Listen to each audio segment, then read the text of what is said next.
नमस्कार दोस्तों, स्वागत है आपका मार्कंडेय पुराण में। आज हम देखेंगे पंचम अध्याय देवताओं द्वारा देवी की स्तुति। चंड मुंड के मुख से अंबिका के रूप की प्रशंसा सुनकर शंभु का उनके पास दूध भेजना और दूध का निराश लौटना। तो आइए दोस्तों शुरू करते हैं। इस उत्तर चरित्र के रुद्र ऋषि है, महासरस्वती देवता है, अनुष्ठुप छंद है, भीमा शक्ति है, भ्रामरी बीज है, सूर्य तत्व है और सामवेद स्वरूप है। महासरस्वती की प्रसन्नता के लिए उत्तर चरित्र के पाठ में इसका विनियोग किया जाता है, जो अपने कर कमलों में घंटा, सूल, हल, खड्ग, मूसल, चक्र, धनुष और बाण धारण करती है। शरद ऋतु के शोभा संपन्न चंद्रमा के समान जिनकी मनोहर क्रांति है, जो तीनों लोकों की आधारभूता और शुंभ आदि दैत्यों का नाश करने वाली है, तथा गौरी के शरीर से जिनका प्राकट्य हुआ है, उन महासरस्वती देवी का मैं निरंतर भजन करता हूँ। ऋषि कहते हैं, पूर्व काल में शुंभ और निशुंभ नामक असुरों ने अपने बल के घमंड में आकर सचिपति इंद्र के हाथ से तीनों लोकों का राज्य और यज्ञ भाग छीन लिया। वे ही दोनों सूर्य, चंद्रमा, कुबेर, यम और वरुण के अधिकार का भी उपयोग करने लगे। वायु और अग्नि का कार्य भी वे ही करने लगे। उन दोनों ने सब देवताओं को अपमानित, राज्य भ्रष्ट, पराजित और अधिकारहीन करके स्वर्ग से निकाल दिया। उन दोनों महान असुरों से तिरस्कृत देवताओं ने अपराजिता देवी का स्मरण किया और सोचा, जगदम्बा ने हम लोगों को वर दिया था कि आपत्ति काल में स्मरण करने पर मैं तुम्हारी सब आपत्तियों का तत्काल नाश कर दूंगी। यह विचार कर देवता गिरिराज हिमालय पर गए और वहां भगवती विष्णु माया की स्तुति करने लगे। देवता बोले, देवी को नमस्कार है, महादेवी शिवा को सर्वदा नमस्कार है, प्रकृति एवं भद्रा को प्रणाम है। हम लोग नियम पूर्वक जगदम्बा को नमस्कार करते हैं। रौद्रा को नमस्कार है, नित्या, गौरी और धात्री को बारंबार नमस्कार है। ज्योत्स्नामयी, चंद्र रूपिणी एवं सुख स्वरूपा देवी को सतत प्रणाम है।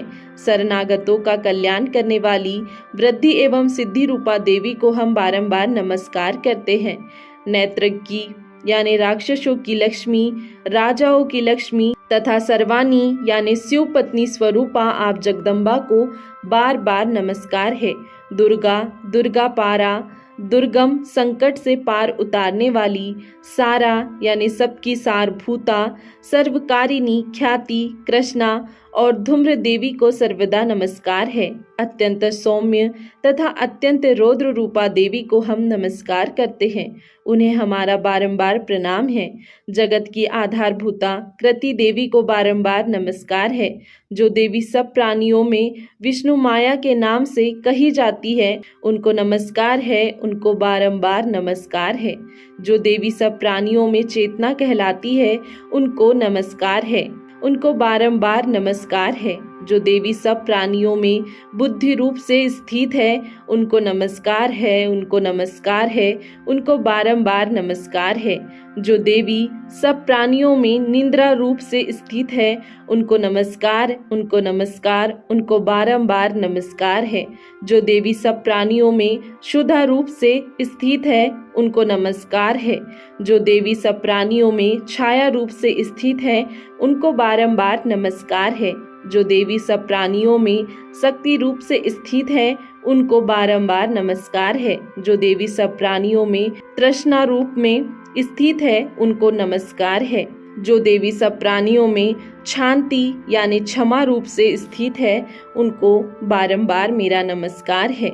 जो देवी सब प्राणियों में जाति रूप से स्थित है, उनको मेरा नमस्कार है। जो देवी सब प्राणियों में लज्जा रूप से स्थित है, उनको बारंबार नमस्कार है। जो देवी सब प्राणियों में शांति रूप से स्थित है, उनको नमस्कार है। जो देवी सब प्राणियों में श्रद्धा रूप से स्थित है, उनको नमस्कार है। जो देवी सब प्राणियों में कांति रूप से स्थित है, उनको बारंबार नमस्कार है।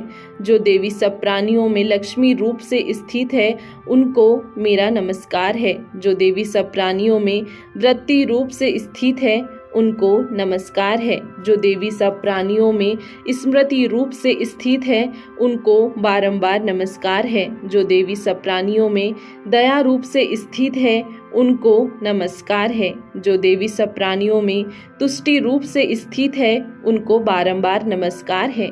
जो देवी सब प्राणियों में माता रूप से स्थित है, उनको नमस्कार है। जो देवी सब प्राणियों में भ्रांति रूप से स्थित है, उनको बारंबार नमस्कार है। जो जीवों के इंद्रिय वर्ग की अधिष्ठात्री देवी एवं सब प्राणियों में सदा व्याप्त रहने वाली उन व्याप्ति देवी को बारंबार नमस्कार है। जो देवी चैतन्य रूप से इस संपूर्ण जगत को व्याप्त करके स्थित है, उनको नमस्कार है। उनको नमस्कार है, उनको बारंबार नमस्कार है। पूर्व काल में अपने अभिष्ट की प्राप्ति होने से देवताओं ने जिसकी स्तुति की तथा देवराज इंद्र ने बहुत दिनों तक जिनका सेवन किया, वह कल्याण की साधन भूता ईश्वरीय हमारा कल्याण और मंगल करे तथा सारी आपत्तियों का नाश कर डाले।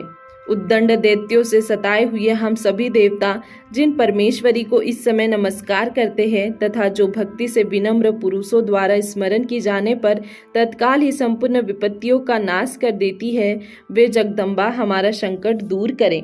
ऋषि कहते हैं, राजन, इस प्रकार जब देवता स्तुति कर रहे थे, उस समय पार्वती देवी गंगा जी के जल में स्नान करने के लिए वहां आई। उन सुंदर भवों वाली भगवती ने देवताओं से पूछा, आप लोग यहाँ किसकी स्तुति करते हैं? तब उन्हीं के शरीर कोश से प्रकट हुई शिवा देवी बोली, शुंभ दैत्य से तिरस्कृत और युद्ध में निशुंभ से पराजित हो यहाँ एकत्रित हुए ये समस्त देवता यह मेरी ही स्तुति कर रहे हैं। पार्वती जी के शरीर कोश से अंबिका का प्रादुर्भाव हुआ था, इसीलिए वे समस्त लोकों में कौशिकी कही जाती है। कौशिकी के प्रकट होने के बाद पार्वती देवी का शरीर काले रंग का हो गया, अतः वे हिमालय पर रहने वाली कालिका देवी के नाम से विख्यात हुई। तदंतर शुंभ निशुंभ के भृत्य चंड मुंड वहां आए और उन्होंने परम मनोहर रूप धारण करने वाली अंबिका देवी को देखा। फिर वे शुंभ के पास जाकर बोले, महाराज, एक अत्यंत मनोहर स्त्री है जो अपनी दिव्य कांति से हिमालय को प्रकाशित कर रही है। वैसा उत्तम रूप कहीं किसी ने भी नहीं देखा होगा। असुरेश्वर, पता लगाइए वह देवी कौन है और उसे पकड़ लीजिए। स्त्रियों में तो वह रत्न है, उसका प्रत्येक अंग बहुत ही सुंदर है तथा वह अपने श्री अंगों की प्रभा से संपूर्ण दिशाओं में प्रकाश फैला रही है। दैत्यराज, अभी वह हिमालय पर ही मौजूद है, आप उसे देख सकते हैं। प्रभु, तीनों लोकों में मणि, हाथी और घोड़े आदि जितने भी रत्न हैं, वे सब इस समय आपके घर में शोभा पाते हैं। हाथियों में रत्नभूत ऐरावत, यह पारिजात का वृक्ष और यह उच्चे श्रवा घोड़ा, यह सब आपने इंद्र से लिया है। हंसों से जुता हुआ यह विमान भी आपके आंगन में शोभा पाता है। यह रत्नभूत अद्भुत विमान जो पहले ब्रह्मा जी के पास था, अब आपके यहाँ लाया गया है। यह महापद्म नामक निधि आप कुबेर से छीन लाए हैं। समुद्र ने भी आपको किंजल किनी नाम की माला भेंट की है, जो केसरों से सुशोभित है और जिसके कमल कभी कुम्हलाते नहीं।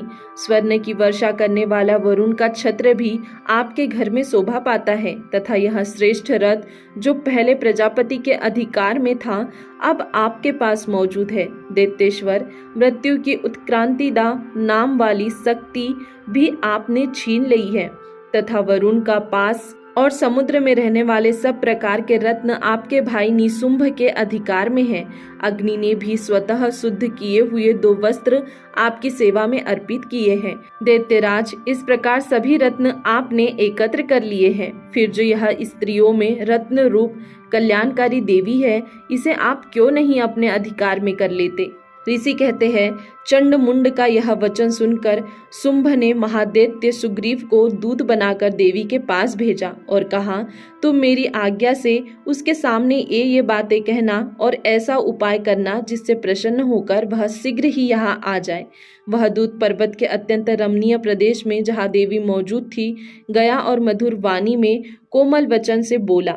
दूत बोला, देवी, दैत्यराज शुंभ इस समय तीनों लोकों के परमेश्वर है। मैं उन्हीं का भेजा हुआ दूत हूँ और यहाँ तुम्हारे पास ही आया हूँ। उनकी आज्ञा सदा सब देवता एक स्वर से मानते हैं, कोई उसका उल्लंघन नहीं कर सकता। वे संपूर्ण देवताओं को परास्त कर चुके हैं। उन्होंने तुम्हारे लिए जो संदेश दिया है उसे सुनो। संपूर्ण त्रिलोक की मेरे अधिकार में है। देवता भी मेरी आज्ञा के अधीन चलते हैं। संपूर्ण यज्ञों के भागों को मैं ही पृथक पृथक भोगता हूँ। तीनों लोकों में जितने श्रेष्ठ रत्न हैं वे सब मेरे अधिकार में हैं। देवराज इंद्र का वाहन ऐरावत जो हाथियों में रत्न के समान है मैंने छीन लिया है। क्षीर सागर का मंथन करने से जो अश्व रत्न उच्छेश्रवा प्रकट हुआ था उसे देवताओं ने मेरे पैरों पर पटक कर समर्पित किया है। सुंदरी, उनके सिवा और भी जितने रत्नभूत पदार्थ देवताओं, गंधर्वों और नागों के पास थे वे सब मेरे ही पास आ गए हैं। देवी, हम लोग तुम्हें संसार की स्त्रियों में रत्न मानते हैं, अतः तुम हमारे पास आ जाओ, क्योंकि रत्नों का उपभोग करने वाले हम ही हैं। चंचल कटाक्ष वाली सुंदरी, तुम मेरी या मेरे भाई महापराक्रमी निशुंभ की सेवा में आ जाओ, क्योंकि तुम रत्न स्वरूपा हो। मेरा वरण करने से तुम्हें तुलना रहित महान ऐश्वर्य की प्राप्ति होगी। अपनी बुद्धि से यह विचार कर तुम मेरी पत्नी बन जाओ।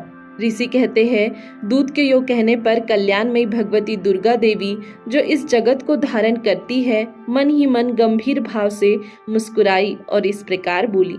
देवी ने कहा, दूत, तुमने सत्य कहा है, इसमें तनिक भी मिथ्या नहीं है। शुंभ तीनों लोकों का स्वामी है और निशुंभ भी उसी के समान पराक्रमी है, किंतु इस विषय में मैंने जो प्रतिज्ञा कर ली है उसे मिथ्या कैसे करूं? मैंने अपनी अल्प बुद्धि के कारण पहले से जो प्रतिज्ञा कर रखी है उसको सुनो। जो मुझे संग्राम में जीत लेगा, जो मेरे अभिमान को चूर्ण कर देगा तथा संसार में जो मेरे समान बलवान होगा वही मेरा स्वामी होगा। इसीलिए शुंभ अथवा महादैत्य निशुंभ स्वयं ही यहाँ पधारे और मुझे जीत कर शीघ्र ही मेरा पानी ग्रहण कर ले। इसमें विलंब की क्या आवश्यकता है? दूत बोला, देवी, तुम घमंड में भरी हो, मेरे सामने ऐसी बातें न करो। तीनों लोकों में कौन ऐसा पुरुष है जो शुंभ निशुंभ के सामने खड़ा हो सके? देवी, अन्य दैत्यों के सामने भी सारे देवता युद्ध में नहीं ठहर सकते, फिर तुम अकेली स्त्री होकर कैसे ठहर सकती हो?